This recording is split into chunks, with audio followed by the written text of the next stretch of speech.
Hello दोस्तों, स्वागत है आपका भगवान एकेडमी में।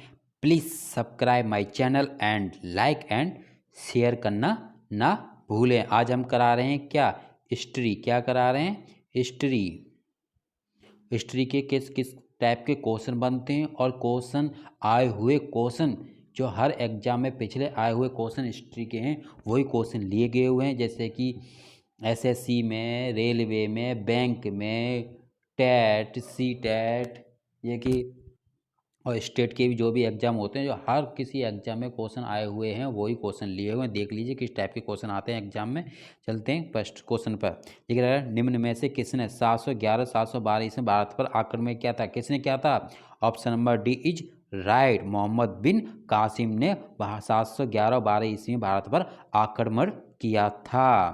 चलते हैं, ये मोहम्मद बिन कासिम क्या रखा है? मोहम्मद बिन कासिम। मोहम्मद बिन कासिम जो 10वीं के खलीफा वलीद और इसके ईरानी गवर्नर हजाम ने 711 ईस्वी में अब्दुल्ला के नेतृत्व में एक सिंध पर किया था, परंतु वह पराजित हो गया, मारा गया। इसके पश्चात हजाम ने सिंध विजय का अभियान करके नेतृत्व कासिम के सौंप दिया था। चलते हैं नेक्स्ट क्वेश्चन पर। ये क्या कहा? मोहम्मद बिन कासिम के आक्रमण के समय सिंध का शासक कौन था? सिंध का शासक, सिंध का शासक था कौन? Option number is Dahir. कौन था? दाहिर। ये कह रहे हैं दाहिर क्या है? कासिम द्वारा आक्रमण जल एवं थल दोनों मार्गों से किया गया। सबसे पहले कासिम ने देवल के बंदरगाह पर अधिकार कर दिया। देवल सिंध का मुख्य बंदरगाह था, जो कि वर्तमान कराची शहर के पास स्थित। कासिम के आक्रमण के समय सिंध का राजा दाहिर था। कौन था? दाहिर। कासिम ने युद्ध में कूटनीति के काम किया और 20 जून 732 ईस्वी में रावण नामक स्थान पर दाहिर के साथ युद्ध किया। इसकी युद्ध में दाहिर मारा गया और सिंध पर कासिम का अधिकार हो गया। चलते हैं नेक्स्ट क्वेश्चन पर। ये दे रखा है, भारत इस्लाम के साथ पहला संपर्क कब स्थापित हुआ था? तो option number D is right. मालावा तट पर व्यापारियों के आगमन के बाद। ये कह रहा, मालावा तट पर व्यापारियों के आगमन के बाद मीर कासिम के सिंध आक्रमण से पूर्व खलीफा उमर के समय 636 ईस्वी में मुंबई के निकट थौन की विजय के लिए एक अभियान भेजा गया, परंतु वह असफल रहा। इसी अभियान के दौरान भारत के लोग सर्वप्रथम इस्लाम के संपर्क में आए। चलते हैं नेक्स्ट क्वेश्चन पर। ये कह रखा है, महमूद गजनबी, ऑप्शन नंबर 4, महमूद गजनबी ने भारत पर कितनी बार आक्रमण किया था? महमूद गजनबी ने भारत पर आक्रमण कितनी बार किया था? ये कई बार क्वेश्चन पूछ चुका है, रेलवे और एसएससी कई बार क्वेश्चन आ चुका है। कितनी बार किया था? Option number C is right, 17 बार। कितनी बार? 17 बार आक्रमण किया था महमूद गजनबी ने। ये कह रहा है 17 बार। क्या था?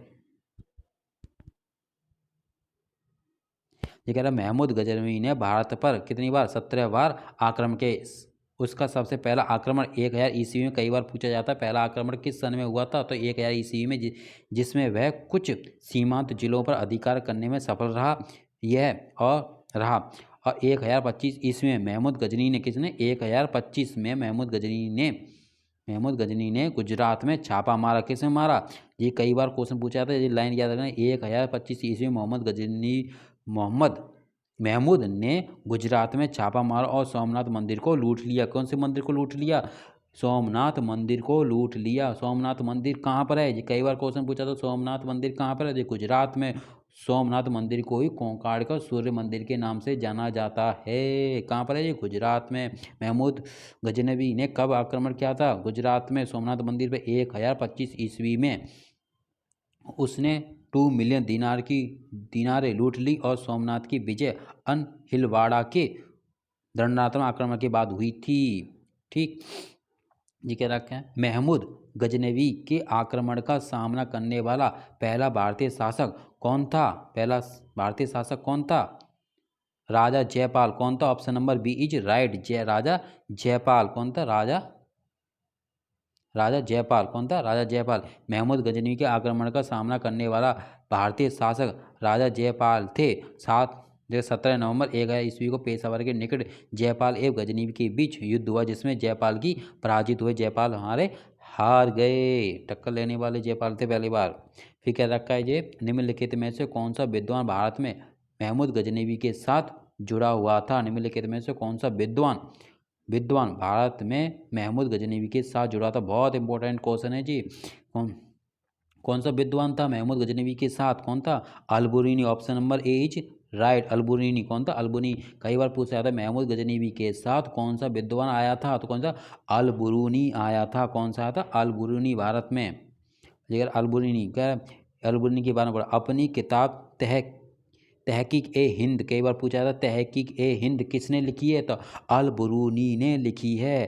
तहकीक ए हिंद किसने लिखी है? अलबुरूनी ने लिखी है। उसने तत्कालीन भारत की सामाजिक और राजनीतिक, धार्मिक और आर्थिक स्थिति का वर्णन किया है। इसमें प्रसिद्ध जिक्र का प्रसिद्ध अरब यात्री किसे पूछा जाता है? मैं अलबुरूनी। अलबुरूनी कहाँ का था? किसका था? अरब का था। कहाँ का था? अरब का। महमूद गजनवी के सोमनाथ पर आक्रमण के समय भारत आया था। पूछा था कब आया था, तो 1025 ईस्वी में आया था। कब आया था? 1025 ईस्वी में। 1025 ईस्वी में ही गुजरात के सोमनाथ मंदिर पर आक्रमण किया था। अभी बताया था सोमनाथ मंदिर कहाँ है? गुजरात में ही है। महमूद गजनवी का दरबारी कवि एवं इतिहासकार था। पूछा जाता कौन था? अलबुरूनी कौन है? अलबुरूनी एक कवि और इतिहासकार था। इसने इसे संस्कृत का अच्छा ज्ञाता था।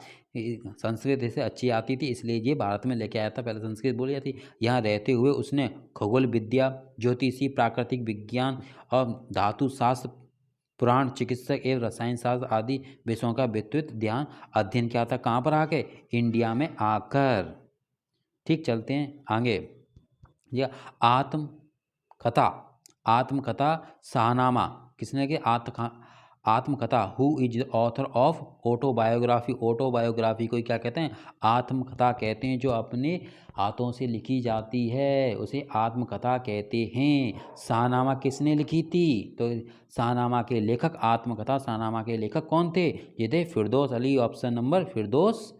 फिरदौस ऑप्शन नंबर बी। फिरदौस ने लिखी थी शाहनामा। कई बार पूछा जाता क्वेश्चन, कई बार क्वेश्चन आया हुआ है जे। तो किसने लिखी थी ये शाहनामा? फिरदौसी। फिरदौसी ने लिखी थी। दोषी था वो, इसलिए ये कह रहा। शाहनामा के लेखक कौन थे? फिरदौस। वे महमूद गजनवी के दरबार में रहते थे। जय भी कई बार पूछा जाता है। फिरदौसी। फिरदौसी कौन था? फिरदौसी महमूद गजनवी के दरबार में रहते थे। इसके अतिरिक्त एक अन्य विद्वान जो कि गजनवी के दरबार में रहते थे, अलबुरूनी पूछा जाता है कई बार, और फिरदौसी पूछा जाता है। ये दो इम्पोर्टेंट है और बाकी इम्पोर्टेंट नहीं है। चलते हैं नेक्स्ट। तराइन का प्रथम युद्ध कब हुआ था? When was the first war of Tarain held? कब हुआ था तराइन का प्रथम युद्ध? तराइन का प्रथम युद्ध हुआ था 1191 में। क्या होता है? ऑप्शन नंबर सी इज 1191 में। क्या हुआ था 1191 में?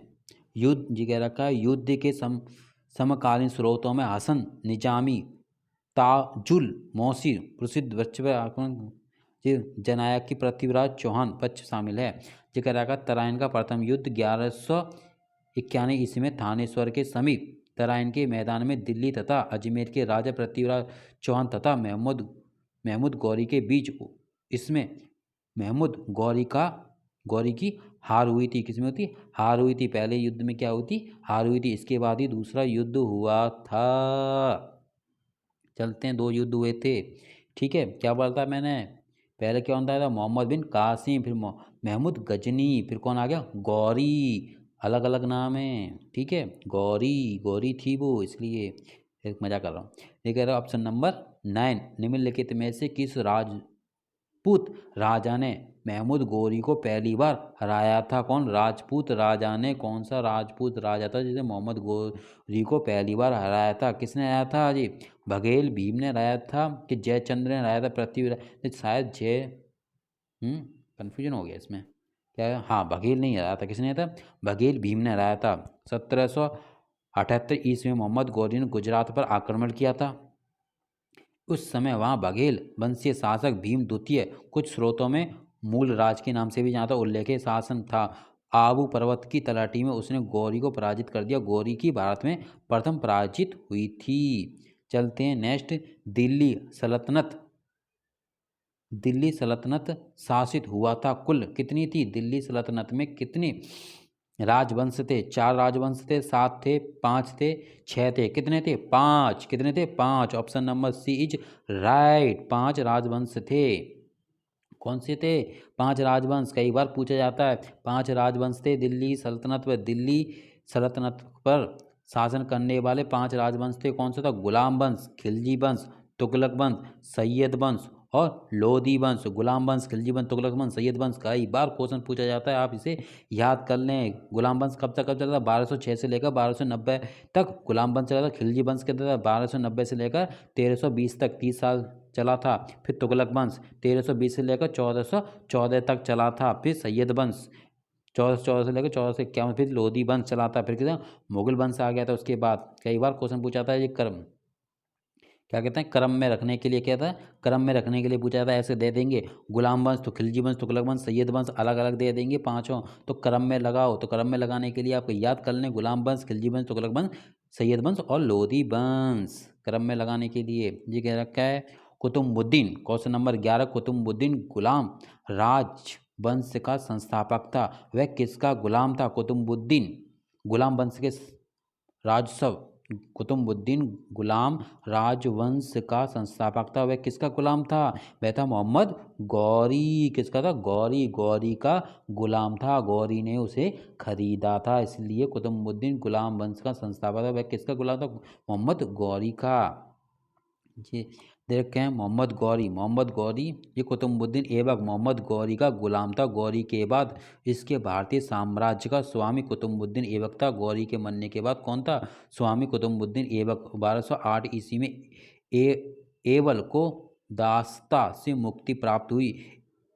ऐबक लाक्स बक्स से, इसे कहते हैं लाक्स बक्स से कई बार क्वेश्चन पूछा था। लाक्स बक्स के नाम से किसे जाना जाता था? किसे जाना जाता है? कुतुबुद्दीन ऐबक को। लाक्स वंश के नाम से किसे जाना था? कुतुबुद्दीन ऐबक को। लाक्स वंश क्या है? लाखों की दिनार दे के उसे खरीदा गया था, इसे लाख वंश के नाम से जाना जाता है कुतुबुद्दीन ऐबक को। और कुन रान खां के नाम से भी जाना जाता है। कुन खां के नाम तो कम आता है, लाख वंश कई बार पूछा जाता है।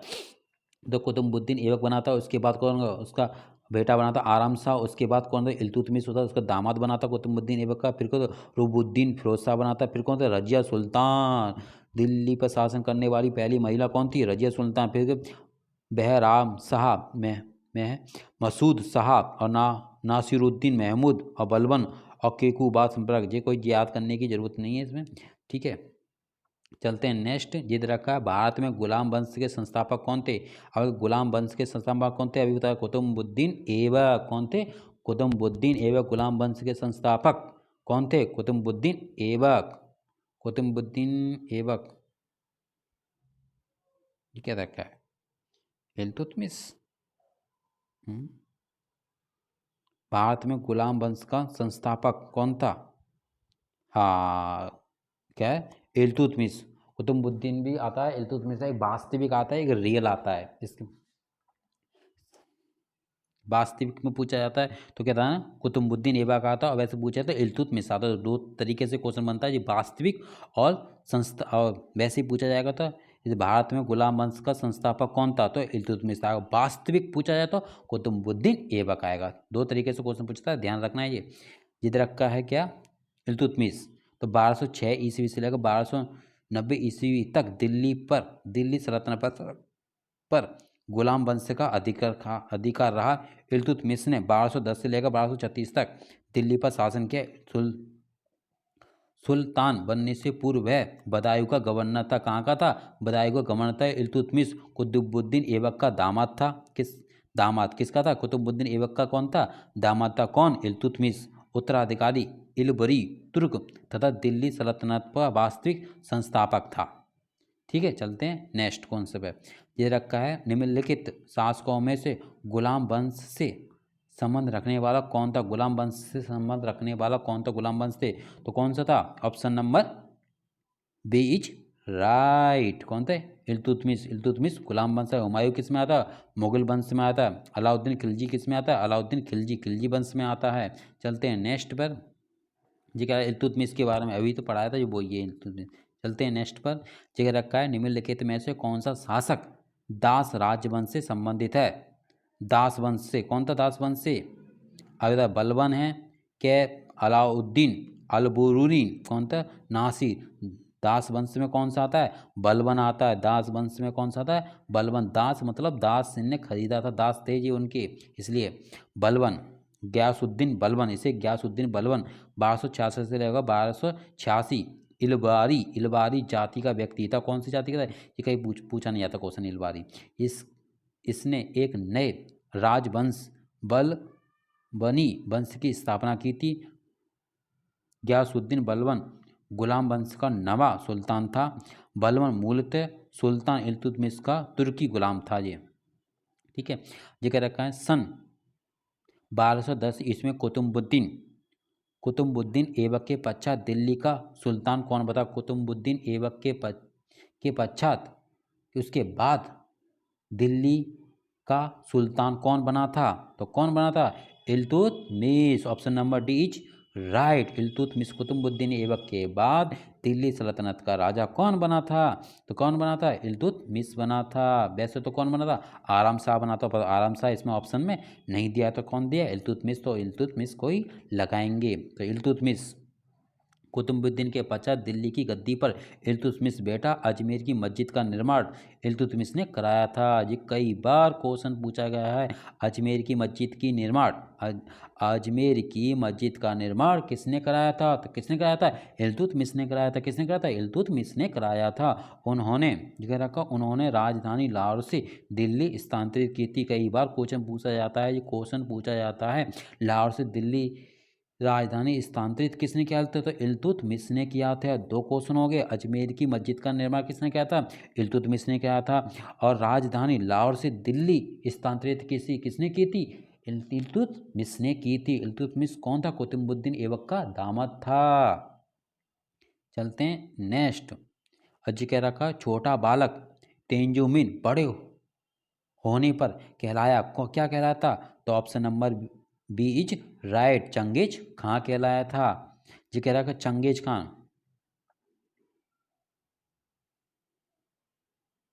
कह रखा है चंगेज खां। चंगेज खां का वास्तविक या प्रारंभिक नाम तेंजुमिन था।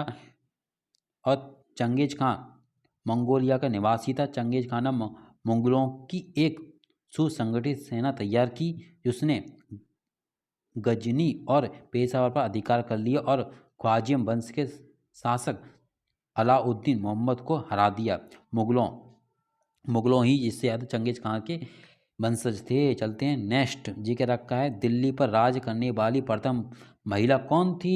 ये सबसे बहुत मोस्ट क्वेश्चन कौन सा आएगा? मोस्ट इम्पोर्टेंट क्वेश्चन कौन सा आएगा? इम्पोर्टेंट क्वेश्चन कई बार 1000 बार पूछा गया है। कौन थी? रजिया सुल्तान। और पूछा जाता है रजिया सुल्तान किसकी बेटी थी? इल्तुतमिश की। किसकी बेटी थी? इल्तुतमिश की। कौन? रजिया सुल्तान। अजमेर की मस्जिद का निर्माण किसने करवाया था? इल्तुतमिश ने करवाया था। लाहौर से दिल्ली राजधानी स्थानांतरित की थी किसने की थी? इल्तुतमिश ने की थी। इल्तुतमिश कौन था? गुलाम कुतुबुद्दीन ऐबक का दामाद था। अभी सब पढ़ाया था वो ये जी। या रजिया सुल्तान, ये मूवी आई थी ना पहले रजिया सुल्तान वाली। रजिया सुल्तान दिल्ली पर शासन करने वाली प्रथम महिला कौन थी? रजिया सुल्तान थी। रजिया की एकमात्र मुस्लिम स्त्री थी जो कि दिल्ली की गद्दी पर बैठी थी। यह इल्तुतमिश की पुत्री थी। कौन थी? इल्तुतमिश की पुत्री, जो कि 1236 से लेकर 1240 तक 4 साल के लिए बनी थी, दिल्ली पर शासन किया था। चलते हैं नेक्स्ट क्वेश्चन में। कुतुब मीनार के निर्माण को कार्य पूरा किसने किया था? क्या पूछा मैंने? कुतुब मीनार के निर्माण का कार्य किसने पूरा किया था? कार्य पूरा किया था। कुतुब मीनार की स्थापना ने, कुतुब मीनार का निर्माण चालू नहीं किया था, पूरा किया था। किसने किया था पूरा?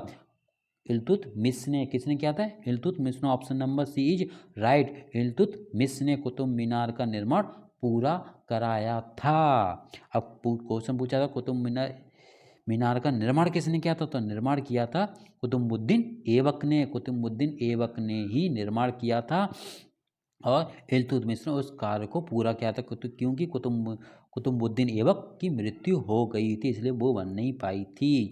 चलते हैं नेक्स्ट। जी आ गई क्या? कुतुब मीनार। क्या आ गई? कुतुब मीनार। कहाँ पर है जी कुतुब मीनार? दिल्ली। दिल्ली, दिलों की दिल्ली। कुतुब मीनार जिसका ख्वाजा कुतुबुद्दीन बख्तियार काकी की स्मृति में निर्माण कार्य कुतुबुद्दीन ऐबक द्वारा 1192 ईस्वी में प्रारंभ किया गया था। को इल्तुतमिश ने पूरा कराया था। किसने किया था? इल्तुतमिश ने पूरा कराया था। चलते हैं नेक्स्ट क्वेश्चन पर। ठीक है ना, कुतुब मीनार की ऊंचाई कितनी? तो कुतुब मीनार की ऊंचाई कितनी है बताओ? कुतुब मीनार की ऊंचाई है option number B is right 238 feet. कौन सी है? 238 फीट। ये क्या रखा है? कुतुब मीनार का निर्माण गुलाम वंश के संस्थापक कुतुबुद्दीन ऐबक द्वारा शेख ख्वाजा कुतुबुद्दीन बख्तियार काकी की स्मृति में कराया गया था। ये कौन थे? ये कारीगर थे। कौन थे? कुतुबुद्दीन बख्तियार काकी की स्मृति में कराया गया। यह मीनार दिल्ली से 12 मील की दूरी पर मेहरौली गांव में स्थित है। ऐबक इस इमारत की 4 मंजिलों का निर्माण कराना चाहता था, परंतु पर एक मंजिल के निर्माण के बाद की उसकी मृत्यु हो गई। फिर किसने करवाया था? मैंने कहा था निर्माण चालू किसने किया? कुतुबुद्दीन ऐबक ने। पूरा किसने किया था? इल्तुतमिश ने करवाया था। 4 मंजिल बनवाना चाहता था ये, पर इसने एक ही बनवाई और फिर मर गया था। उसके बाद पूरा काम किसने करवाया था? इल्तुतमिश ने करवाया था। ये क्या है? ये एफिल टावर। इसकी ऊंचाई कितनी है? 320। ठीक, चलते और जी क्या है? ये देख बुर्ज खफीला, बुर्ज खलीफा, बुर्ज खलीफा। इसकी कितनी? 828 मीटर। चलते हैं नेक्स्ट क्वेश्चन पर। ये कह रहा most important question, most important question. क्या है? Important question, important. बाजार नियंत्रण प्रणाली किसने प्रारंभ की थी? बाजार नियंत्रण प्रणाली किसने किया था? Who start the market control system? किसने की थी? ये option number B is right. किसने की थी? अलाउद्दीन खिलजी ने बाजार नियंत्रण प्रणाली किसने चालू की थी? अलाउद्दीन खिलजी ने। कई बार क्वेश्चन पूछा था। अलाउद्दीन खिलजी ने बाजार नियंत्रण प्रणाली प्रारंभ की थी। अलाउद्दीन के बाजार नियंत्रण के विषय में जानकारी तारिक ए फिरोजशाही, जरूरी नहीं है, राइनुल फुतुहा और रहला नामक ग्रंथ में मिलता है। चलते हैं नेक्स्ट। प्रसिद्ध पारसी पर्व नवरोज भारत में निम्न में से किसने प्रारंभ किया था? पारसी पर्व नवरोज भारत में किसने किया था? बलबन ने किया था, फिरोज तुगलक ने, कुतुबुद्दीन ऐबक ने, अलाउद्दीन खिलजी ने। किसने किया था? बलबन ने। किसने किया था? बलबन, तो बल था इसलिए। ये कहा प्रसिद्ध फारसी पर्व, पारसी में बनाया था। पारसी नवरोज को भारत में बलबन ने प्रारंभ किया था। बलबन 1266 से लेकर 1287 ईस्वी तक दिल्ली का सुल्तान रहा। इसके अलावा इसने सिजदा और पावोस की प्रथा का अपने दरबार में शुरू किया था, जो कि गैर इस्लामी समझा जाता था, इसलिए क्या होता लोगों ने अपनाया नहीं था इसे। चलते हैं। ये क्या रखा है? Next question, question number 22। Alauddin Khilji ने मूल्य नियंत्रण और बाजार वाला, अभी क्या बाजार वाला था, अब क्या मूल नियंत्रण नीति किसके भले के लिए की थी? अलाउद्दीन खिलजी ने। पूछा जाता है मूल्य नियंत्रण नीति किसने प्रारंभ किया थी? किसने की थी? अलाउद्दीन खिलजी ने। और अलाउद्दीन खिलजी ने मूल्य नियंत्रण नीति किसके भले के लिए की थी? पूछा जा रहा था किस लिए किसकी थी? ये की थी सैनिकों के लिए। ऑप्शन नंबर इज राइट, सैनिकों के लिए। ये क्या था? इतिहासकार परमात्मा शरण के अनुसार अलाउद्दीन मूल्य नियंत्रण का उद्देश्य न्यूनतम वेतन द्वारा ज़्यादा से ज़्यादा सैनिकों को रखना था।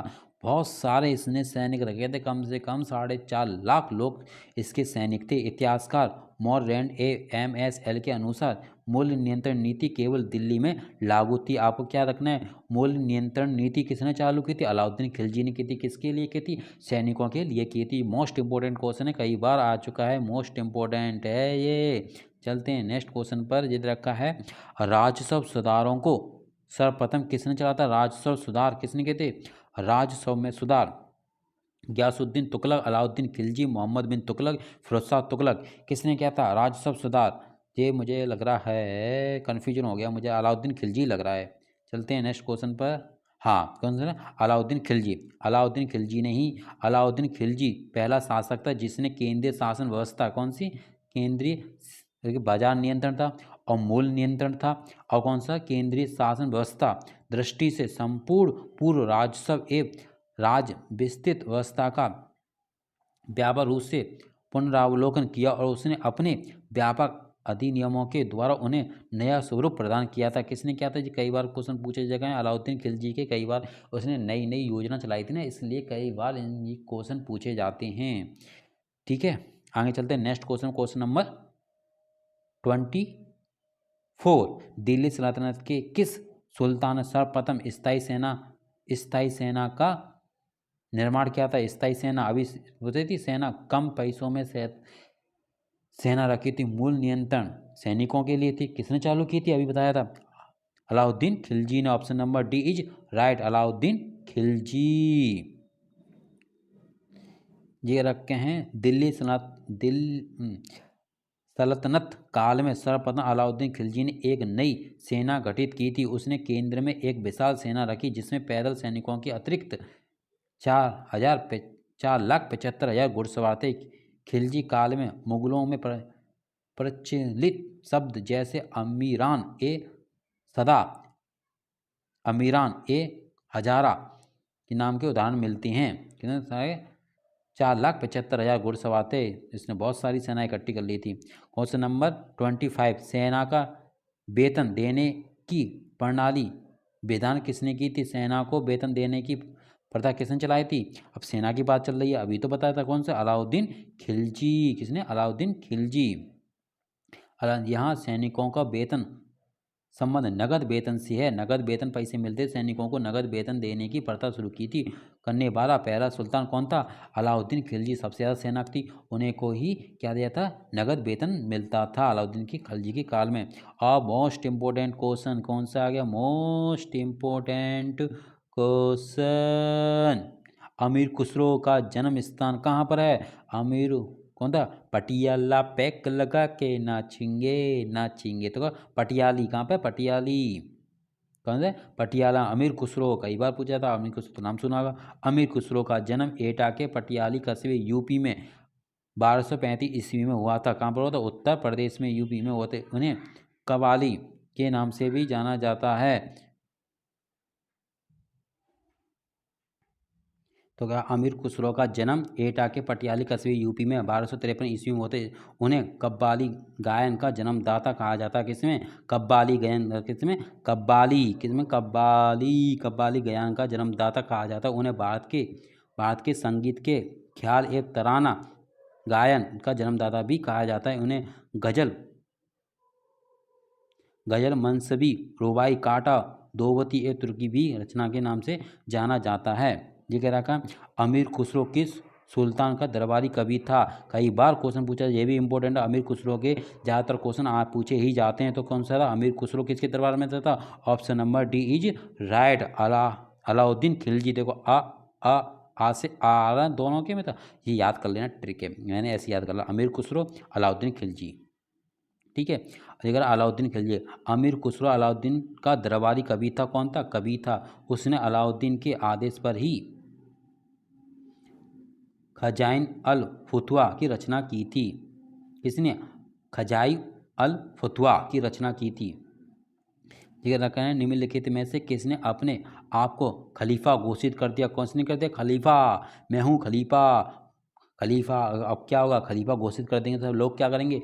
मुबारक मुबारक हो। तो क्या कहते हैं? मुबारक सा खिलजी। कौन था? मुबारक सा खिलजी। याद हो गया ना आपको ट्रिक के साथ? ये क्या रखा है? मुबारक सा खिलजी। मुबारक सा खिलजी ने खिलाफत के सिद्धांत को ठुकरा के एक स्वयं खलीफा की उपाधि धारण की। इसका शासन 1216 से लेकर 1220 ईस्वी तक। इस उपलक्ष्य में उसने अल इलाम के खिलाफत और उपाधि ग्रहण की थी। चलते हैं नेक्स्ट क्वेश्चन पर। ये दे रखा है तुगलक वंश का भारत में संस्थापक कौन था? तुगलक वंश का कौन था? गयासुद्दीन तुगलक। कौन थे? Ghiyasuddin Tughlaq. Option number C is right.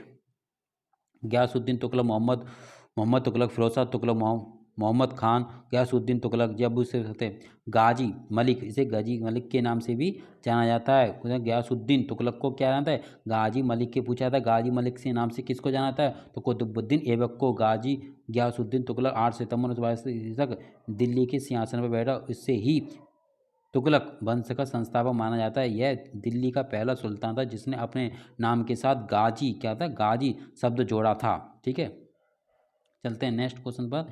ये कह रखा है मोहम्मद बिन तुगलक का वास्तविक नाम क्या था। मोहम्मद बिन तुगलक का वास्तविक नाम कई बार पूछा था, कौन था? जूना खां। जूना होता है ना वो बर्तन साफ करने वाला जूना, वही पूछा था, कई बार पूछा जाता है। मोस्ट इंपॉर्टेंट क्वेश्चन है, कई बार पूछा जाता है, ठीक है। जूना खां या जोना खां के। मोहम्मद बिन तुगलक दिल्ली के सल्तनत तुगलक वंश का शासक था। गयासुद्दीन तुगलक की मृत्यु के बाद उसका पुत्र जूना खां मोहम्मद बिन तुगलक के नाम से दिल्ली गद्दी पर बैठा। उसका मूल नाम मोहूलुगा खां भी था। क्वेश्चन पूरे करा दिए मैंने, कितने? 30। कितने क्वेश्चन कराए मैंने? 30। Please subscribe my channel and like and sharing करना ना भूलें। इसका नेक्स्ट भाग कराएंगे आगे, ठीक है। Okay, bye.